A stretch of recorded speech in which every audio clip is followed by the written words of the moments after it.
আমার নাম হলো মোহাম্মদ গুলাম রসুল, বাড়ি কয়রা, জেলা খুলনা। এখানে আমরা কাজ করতে আইছি। সরস্বরী গ্রামে আমরা ধান কাটতেছি। ধানটা খুব সুন্দর হয়েছে। এইবারে কি প্রথম নাকি আগে আইছি? হ্যাঁ, আগে আইছি। এই যে এবার এই বছর কাটতে দিয়ে গত বছর এই বছর সুন্দর হয়েছে ধান। আমাদের বাড়ি কয়রায়, কয়রার থেকে আছি ধান কাটতে। নোড়াইলি ধান হয়েছে খুব ভালো। আমরা আছি ধান কাটতে। আমার নাম মহাসিন, আমার বাড়ি সরসপুর, নড়াইল জেলা। আমি সরসপুর বিলের একজন কৃষক।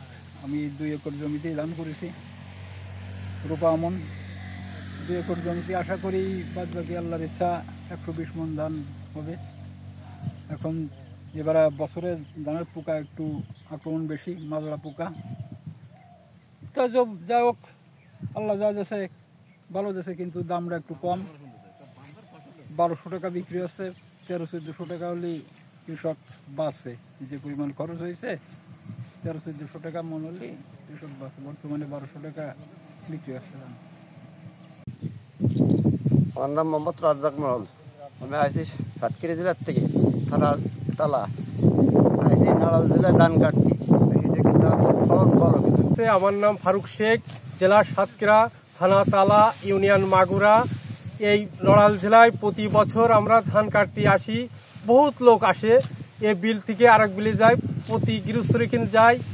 যে এক এক ক্ষেতে ধান নষ্ট, আর এই ক্ষেতে দেখতেছি কিছু ধান নষ্ট হয়েছে, ধান বাতাসে পড়ে গেছে।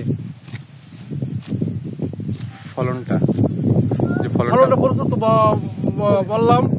এবং এই যে ধান মানে ফলন খুব প্রচুর পরিমাণে।